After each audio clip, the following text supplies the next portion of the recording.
Hey guys, my name is Matsumo, and today I want to take a look at Insurgency Sandstorm. This game has had a bit of a rough start. They originally were going to have a single-player campaign, but it was later scrapped so they could focus on the multiplayer, but then when they did focus on the multiplayer, they ran into a lot of technical issues requiring them to delay the game by a couple of months. But now that it has released, is it any good?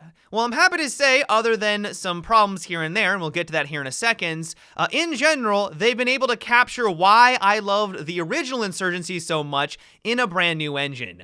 And so first and foremost, probably the best aspect about this series comes down to its gameplay and its weapon customization. Each and every single one of these weapons is just fun to use, and there's a fair amount of variety here. There is a substantial amount of recoil, which can be quite jarring if you've never played this series so far, but once you do start to get comfortable and you start to master these weapons, you're gonna be rewarded for doing so.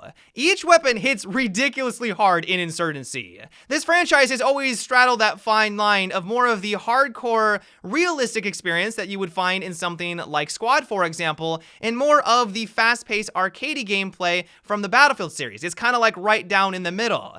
And so what this means gameplay-wise is that it's fairly fast-paced. You're not gonna have to roam around aimlessly for 10 minutes to find some action. You're gonna be in the thick of things pretty quickly. It doesn't take very long to actually find someone to shoot at, but on top of that, the gameplay itself is very brutal. And so for me personally, that's one of the things I've always enjoyed about this franchise. I like to get in the thick of things, but at the same time, I like more of those realistic mechanics, and Insurgency has that in spades. Another aspect that I love about this game comes down to its customization. The way that it works is that each team has a set amount of classes. You have the Breacher, which is more designed for that close quarter gameplay. You've got stuff like the Scouts or the Sniper, which of course is meant for holding down long angles.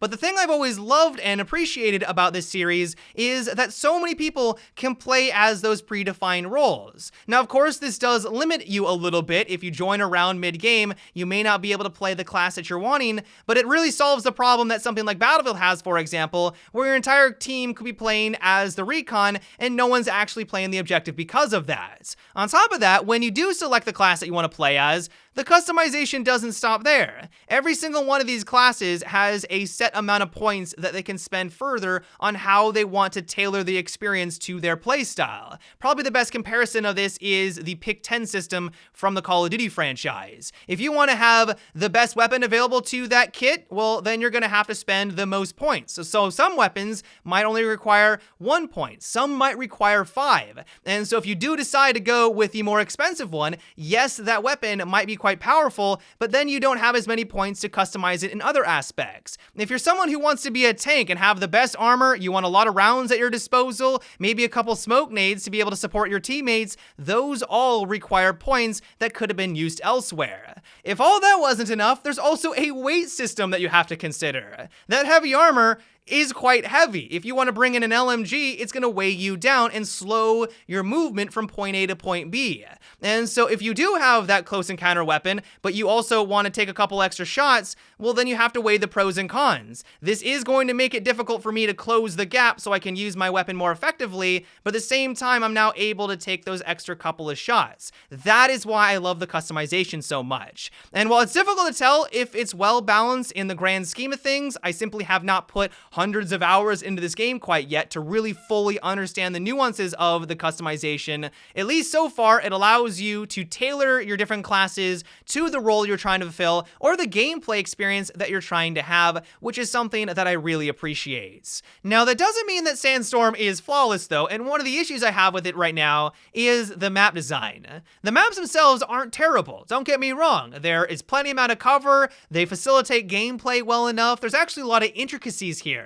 There are some secret tunnels that you can take advantage of to try to get flanks off. There's a lot of ways to approach the objectives, which is something that I really love, but the one issue I have with it is the way they section you off from certain parts of the map. If you guys ever played Battlefield, for example, you know that when you play Rush or more of the linear game modes, if you need to push into the enemy's defenses, there's usually on the mini-map an indication what is out of bounds. In Sandstorm, though, because they've gone for more of that minimalistic approach, approach. There isn't a mini-map. There is not a lot of clutter on the screen, which I know a lot of people appreciate about this game, but it also means that it's very difficult to know where you can go at any given moment. There is a lot of guesswork when you're running around a map. Can I go over here? Oh, nope, I get the indicator. Sometimes that indicator doesn't really mean a whole lot. You can still fire your weapon, you can still retaliate when someone rounds the corner on you, but other times it makes it so that you can't actually fire your weapon, or you're out of bounds and it will take you out or kill you in a couple of seconds. This causes some confusion, and while it's not the worst thing ever, because eventually, if you play the game long enough, you're gonna figure out where you can go, where you can't go,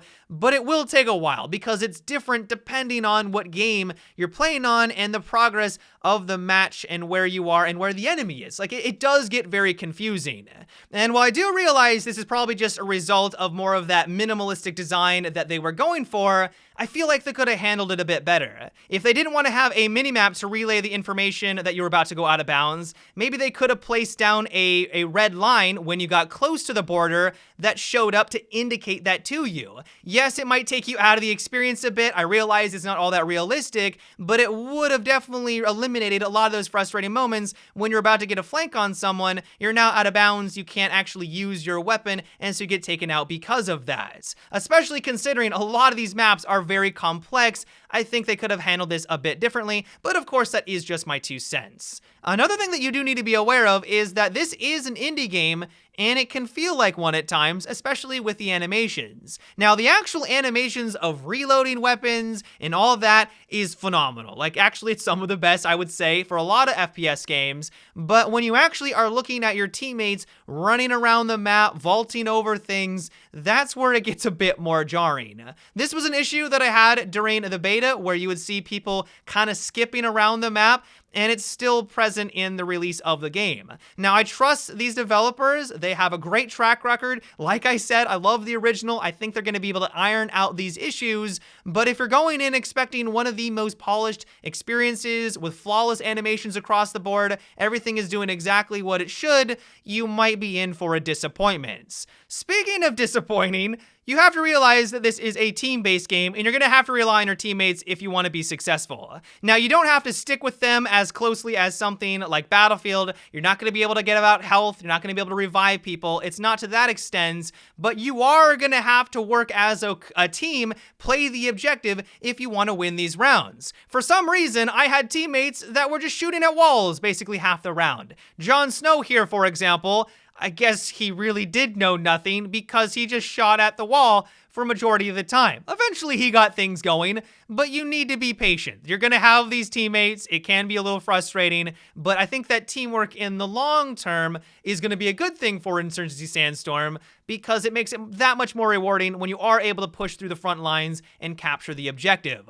One thing that does assist with that is the new Commander gameplay. One person on your team is able to play as this class, and they have a bunch of abilities at their disposal. You and your team are having a hard time pushing past that front line? Well, he can call in a smoke mortar that will blanket the entire building in smoke, making it a lot easier for you to push on forward. You're having a hard time just simply taking people out that are in said building, you can call in a warthog, which, by the way, sounds amazing. The sound design for all the weapons, for all the different things in this game are incredible. They're brutal, they're meaty, and it's one of the best aspects about Insurgency Sandstorm is that sound design, and it's no exception here. This commander is going to have some influence on your game. Now, that doesn't mean that it's completely busted overpowered. I'm sure that some people are a bit wary that they're going to get constantly taken out by something in the sky that they can't even see, but a lot of times, you'll know it's coming, you'll hear it, and you can act accordingly. I was able to know that the attack chopper was flying on over,